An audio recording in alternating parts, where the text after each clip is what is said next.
Salut les gars! Salut! Bienvenue sur musculationprisemasse.com, ici Étienne. Ici Charles. Sur musculationprisemasse.com, on vous donne des conseils scientifiques pour prendre la masse plus vite, au naturel. Au naturel, hein? Ben oui, au naturel. Parfait, ça me ça. tentait de l'essayer, ça. Peut-être que vous le voyez, mais on ne prend pas de produits dopants. Non, Charles dans ses mollets, mais on ne le voit pas. Ouais, non, on ne le voit pas. Christ, gros mollet.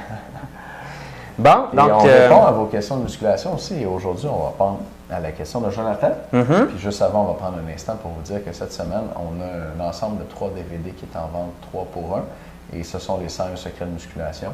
Des 37 meilleurs entraîneurs au monde. Donc, moi et Étienne, oui, on a fait un bac en kinésiologie. On a fait d'autres recherches après ça, mais ce qui est intéressant, c'est qu'il y a tout plein d'entraîneurs dans le monde qui sont excellents. Ils entraînent des athlètes olympiques, des bodybuilders, des powerlifters. Puis ces entraîneurs-là, ben, on n'entend pas parler à l'université, mais eux ont, dans le fond, une expertise sur le terrain pour modifier des exercices ou utiliser les meilleurs exercices qui soient. Puis souvent, ben, écoutez, la meilleure façon de savoir ces informations-là, c'est que ces entraîneurs-là, ils ont écrit des livres ou ils ont fait des formations. Donc, on a lu ça, on a assisté à ça, moi et Étienne.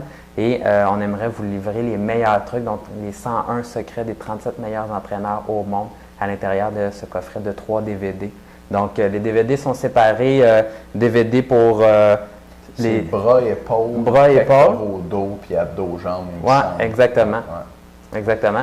Donc, là-dedans, c'est juste des trucs pratiques pour avoir vraiment les meilleurs exercices, mais souvent, on tweak les exercices pour faire en sorte qu'ils soient encore meilleurs. Donc, si vous voulez avoir vraiment les meilleurs exercices, avoir les meilleures techniques, mais si vous procurez ces 3 DVD-là, vous allez être meilleur que 99% des autres gars qui s'entraînent à votre gym. Ça, je suis certain de ça. Vous allez pouvoir en montrer à n'importe qui, même à votre entraîneur au gym. Ça, je suis prêt à vous le garantir. Ah ouais, ah ouais.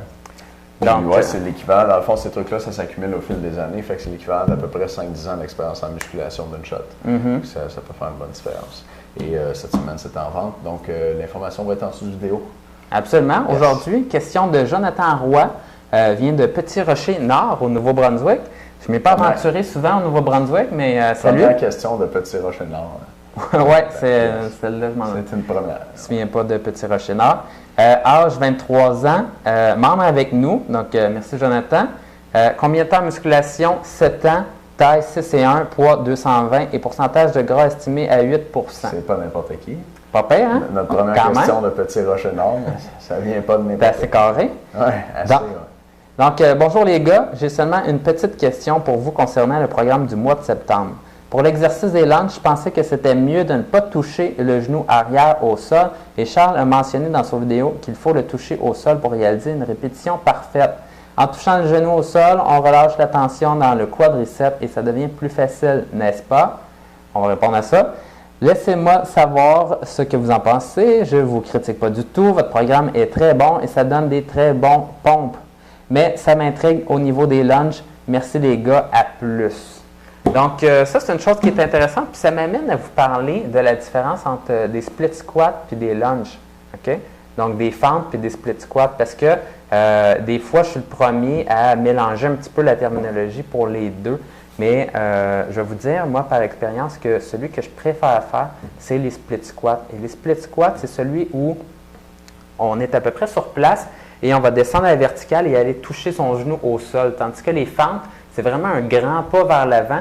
Et là, à ce moment-là, on est tellement étiré que la jambe arrière va rester sensiblement à droite et on n'ira pas toucher notre genou au sol. Et je trouve que les fentes, avec la jambe très loin en avant, là, je trouve que c'est plus dur pour les genoux. C'est moins agréable aussi. Tandis que il me semble que l'objectif est comme plus le fun d'aller toucher son genou au sol puis d'avoir une référence durant le mouvement. Donc, ce que je donne, moi, habituellement à mes clients, c'est juste des split squats, donc de descendre là, directement, d'aller toucher son genou au sol. Et donc là, Jonathan, tu nous dis que moi, je dis de toucher le genou au sol, mais est-ce que ça défait la contraction musculaire? Mais la vérité, c'est que j'ai plein de mes clients qui cognent à terre avec leurs genoux et ils ont des bleus. Sincèrement, ça leur fait mal aux genoux, mais ils s'aident en cognant au sol puis qu'ils remontent, puis ils sont raqués en chien le lendemain quand même. Donc, c'est pas dramatique. Mais oui, c'est intéressant de garder une contraction musculaire. Donc, si tu veux faire l'exercice parfaitement, tu fais tout simplement toucher au sol sans déposer ton genou et ça va faire en sorte que tu vas garder une contraction musculaire et tu te relèves tout de suite sans avoir déposé ton genou au sol. Là, tu vas avoir fait l'exercice parfaitement.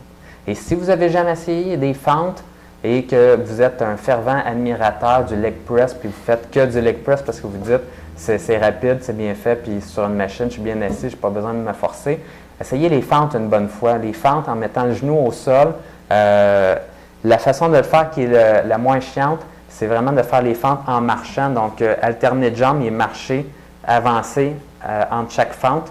En mettant bien le genou au sol, ça va faire en sorte d'avoir une amplitude totale et vous allez sentir vraiment raquer dans les fessiers et dans les quadriceps devant les cuisses le lendemain. Je vous le garantis. Nice. Donc, c'est ça la solution, Jonathan, c'est toucher au sol, mais pas déposer ton genou, juste toucher. Moi, pour les membres, j'aimerais ça parler d'un autre avantage des split squats. OK, good. On va faire ça dans un instant. Les gars, merci beaucoup de nous écouter. On vous souhaite une super journée. Puis on va se revoir demain sur musculation-prise-avance.com. À bientôt. Ciao.